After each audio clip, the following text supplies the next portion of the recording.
इसलिए हुई है कि अनेक प्रसवी सत्वम, आदरणीय शंकराचार्य लिखते हैं शांकर भाष्य में, अनेक प्रसवम समृद्धि निर्धस्व पूर्वम, तुम इससे इस यज्ञ के माध्यम से समृद्धि को प्राप्त करो। ये शंकराचार्य भाष्य में लिखते हैं कि इस यज्ञ के माध्यम से अपनी समृद्धि को प्राप्त करो।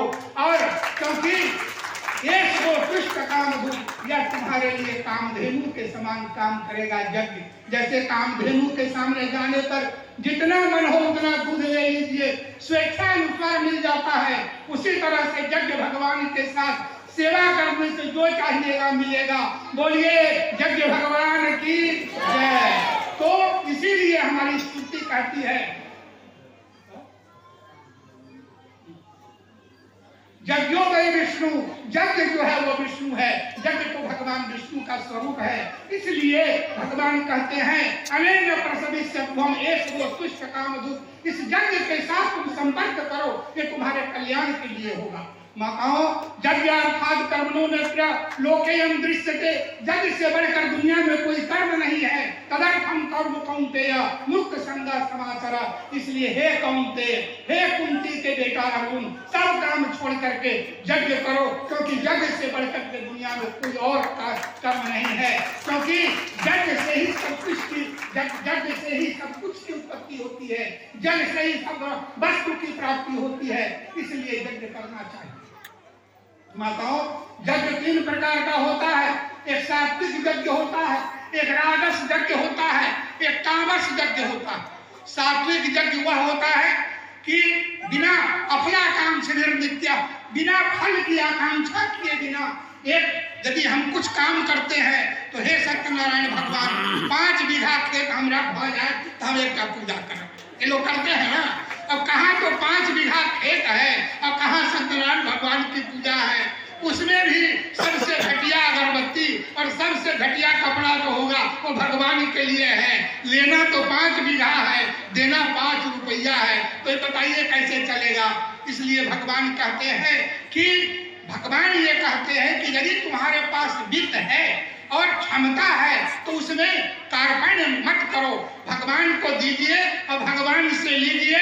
इसीलिए दुर्गा सप्तशती में कहा ददाति प्रतिगृह्णाति नान्य पैसा प्रसिद्धति, भगवती दुर्गा देती भी है और लेती भी है, अन्यथा न प्रसिद्धति, अन्यथा वो प्रसन्न नहीं होती है।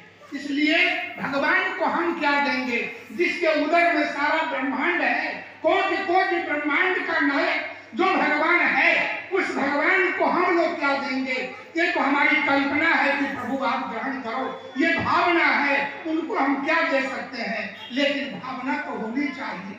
यदि हम लेते हैं, मांगने की कोशिश करते हैं, तो फिर देने का भी तो कुछ संकल्प होना चाहिए। ये तभी हो सकता है कि जब हम यज्ञ में जाएं, यज्ञ करें, क्योंकि यज्ञ अर्थात कर्मणो नत्र लोकोयम कर्म बंधन, निष्काम कर्म यदि हम करते हैं वो बंधन के लिए नहीं होता है, वो मोक्ष के लिए होता है। और यदि सकाम कर्म करते हैं तो बंधन के लिए होगा, वो मोक्ष के लिए नहीं होगा। इसलिए हम यज्ञ भी करें तो श्री कृष्णार्पण वस्तु करके करें, निष्काम भाव से करें, सकाम भाव से नहीं, वो उत्तम यज्ञ होता है। और जिसमें शर्त लगा करके हम यज्ञ करते हैं कि ये मिले तो ये होगा, वो राजस यज्ञ है, वो बंधन के लिए होता है, वो मोक्ष के लिए नहीं होता। और एक यज्ञ होता है तामस, तामस यज्ञ है। अब यज्ञ हो रहा है, कुछ हमारे विद्वान लोग आ गए, ये सब पंडित जी लोग खाने के लिए करता है, बेकार है, इसकी कोई आवश्यकता नहीं, सब फालतू है, मंत्र है सब। अरे भाई, तुम्हारी निंदा करने से और स्तुति करने से सोना को कहीं भी फेंक दीजिएगा तो सोना ही रहेगा ना, कि लोहा हो जाएगा। तो यज्ञ का जो स्वरूप है, आप करो न करो, यज्ञ तो अपनी जगह पर है। गंगा में पेशाब भी कर दीजिए, मलमूत्र भी फेंक दीजिए, गंगा तो अपनी जगह पर है।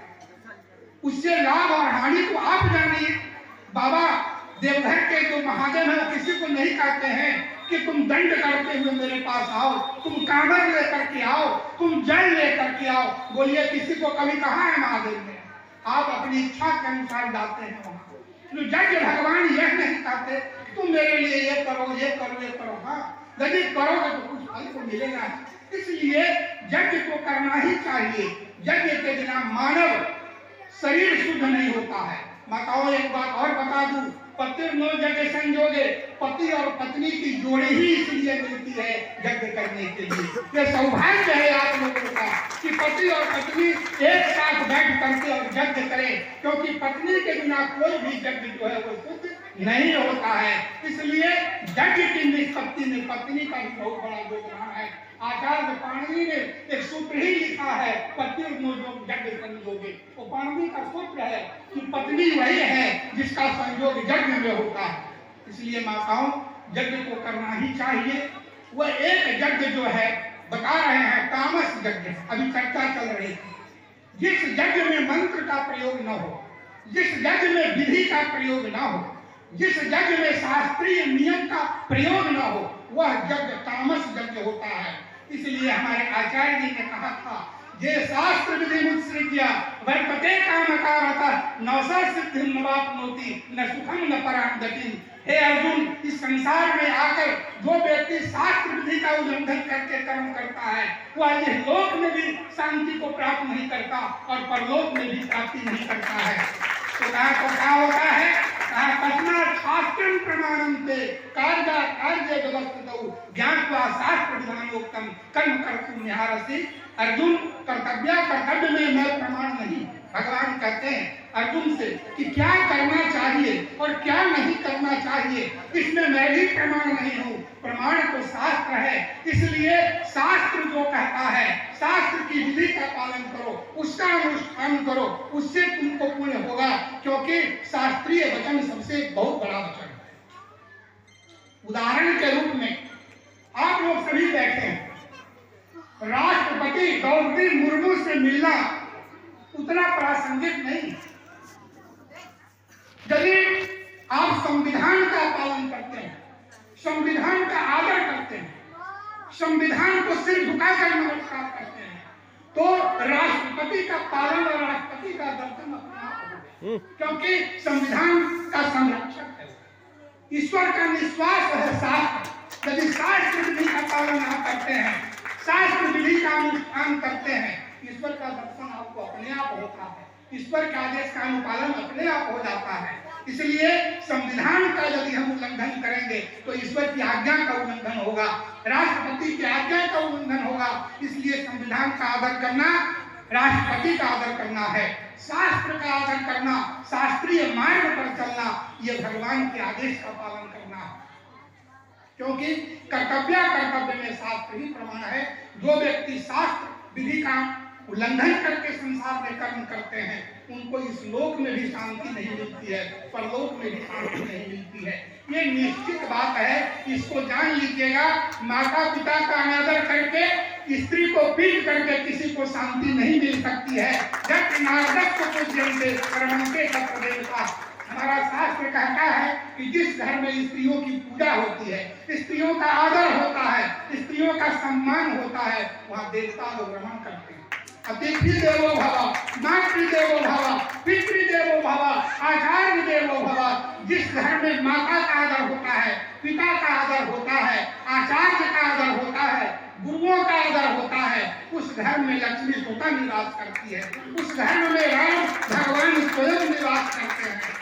ये तो होना ही चाहिए। लेकिन आजकल कुछ परिस्थितियां बदल रही हैं। माताओं, सीता और सावित्री का उदाहरण तो हम लोग बहुत देते हैं, लेकिन यदि विचार करके सोचिए कि सीता और सावित्री की जो बातें हैं, पार्वती की जो बातें हैं, उसको जीवन में हम कितना करते हैं। भगवान राम ने बहुत समझाया, ध्यान दीजिएगा, भगवान राम ने बहुत समझाया। जब वन जा रहे थे तो सीता को कहा कि तुम घर में रह जाओ।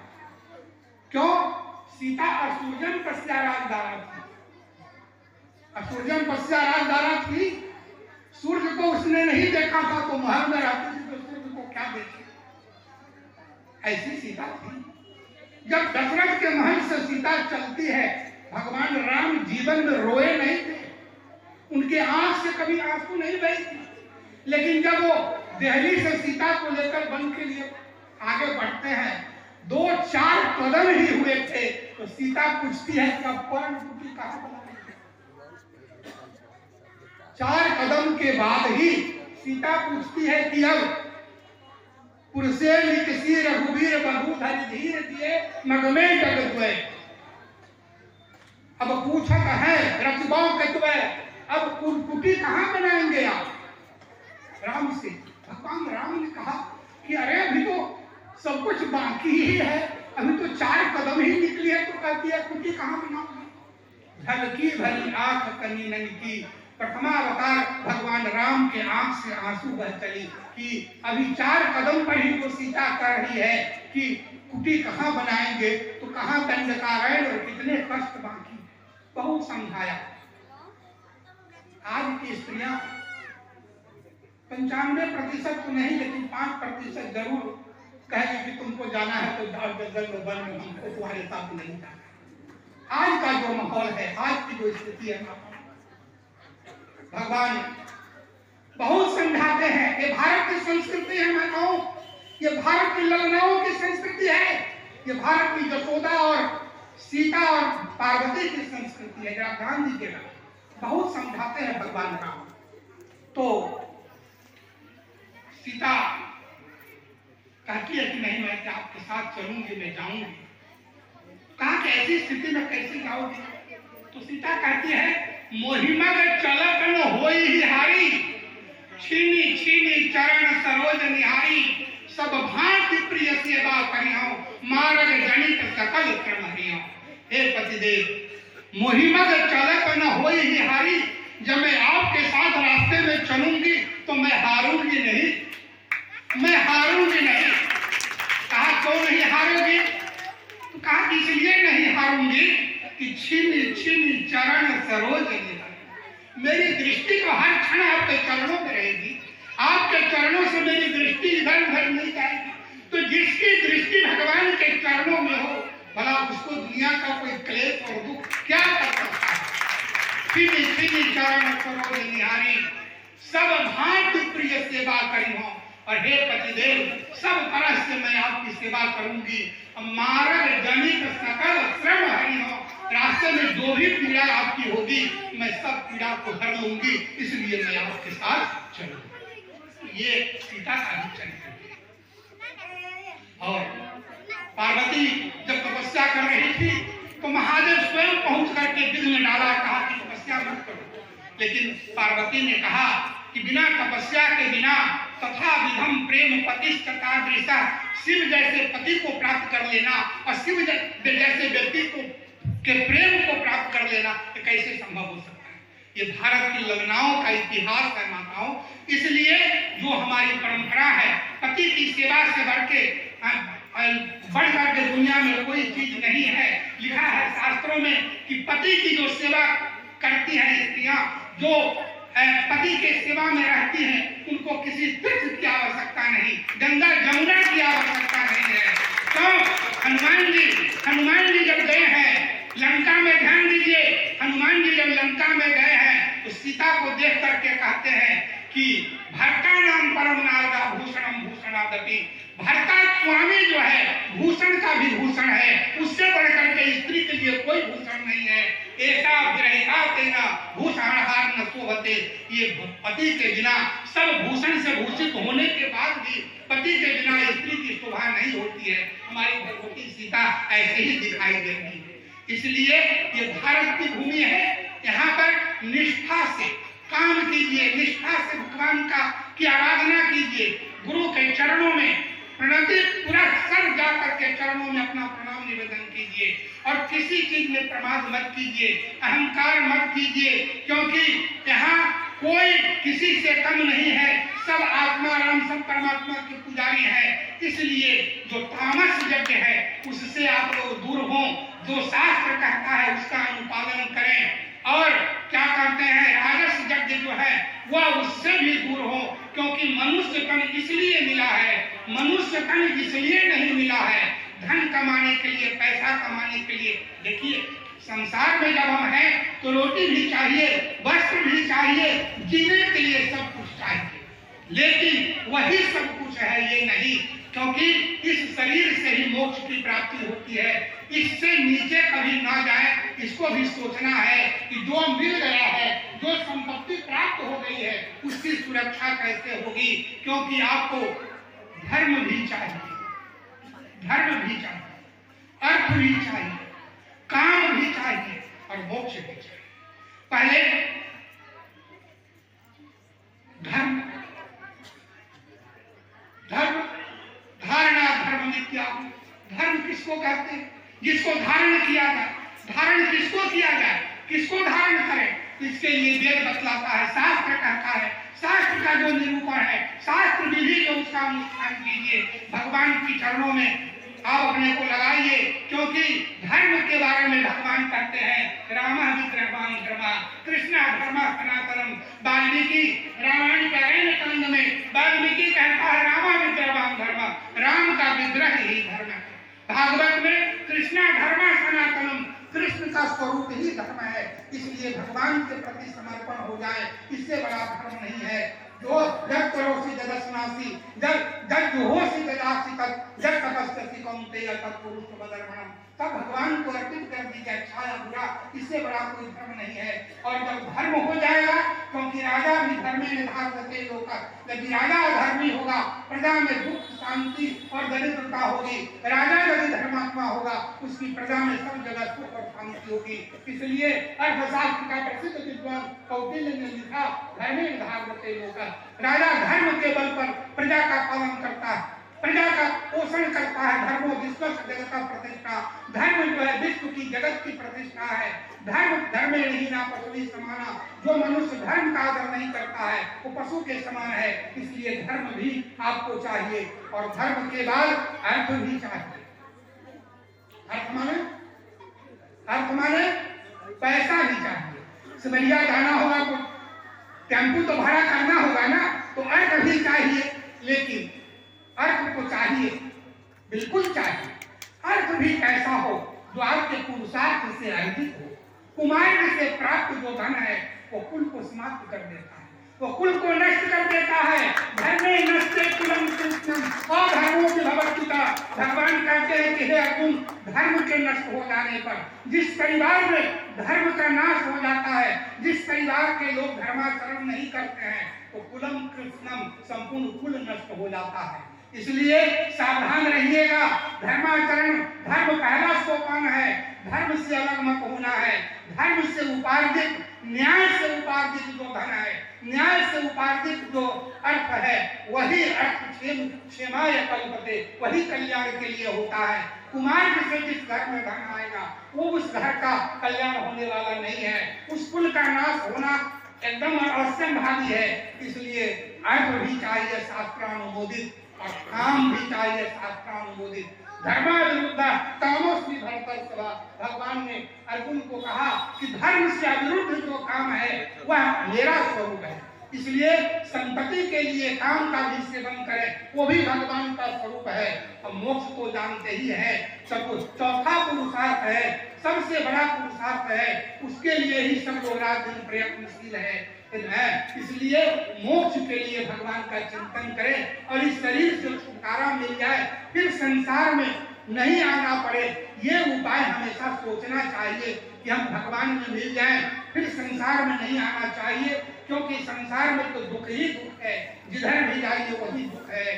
सब जगह दुख, जिसको हम सुख मान करके बैठे हुए हैं। सबसे बड़ा सुख का साधन क्या होता है? पुत्र। सबसे बड़ा सुख का साधन क्या है? बोलिए। पुत्र, पति। और जब वो पुत्र पढ़ लिख करके पैसा कमाता है और आपको कहता है इसको हटाओ घर से, बूढ़े बुढ़िया की जरूरत नहीं है, खाने के लिए आपको नहीं देता है, आप वो अपने एक तरफ ऐश मौज करता है और खाता है, आप लोग भूखे रहते हैं। उस समय कैसी स्थिति होती है, उस पुत्र के प्रति कैसी पीड़ा होती है, ये आजकल बहुत चल रहा है। पुत्र तो ऐसा हो कि यदि पिता को फेंकना हो तो हाथ लगा दे, कहे बाबूजी इसी पर थूक दीजिए, मैं बोल दूंगा। अर्थात वो नित्य मरोगिताचा प्रिया च भार्या प्रियवादिनीचा बस्यस्य पुत्रो खतरी च विद्या सर्जीव लोकेषु सुखानि राजन। इस संसार में छह सुख है ना, छह सुख है। अर्थात पहला है कि हमको पैसा मिलता रहे और शरीर स्वस्थ रहे, दूसरा सुख है नित्य मरोगिताचा। अब प्रिया च भार्या प्रियवादिनी, स्त्री कैसी हो, प्रिया भी हो, सुंदरी भी हो और बोलने वाली, प्रिय बोलने वाली। ये नहीं कि कमा करके यदि पति देव आवे तो उसको गाड़ी से स्वागत करे, ऐसा नहीं। प्रिया भी हो और प्रिय वालिनी भी हो। और वत्स्यश्च पुत्रः, और पुत्र भगवान ऐसे दे जो बसवर्ती हो, माता पिता की आज्ञा का पालन करे। वत्स्यश्च पुत्रो, और अखरी च विद्या, विद्या ऐसी हो जिसको कमा कर हम कुछ पैसा कमा सके पढ़ करके। सर्दी लोके सुखानि राजन, ये 6 सुख संसार में है।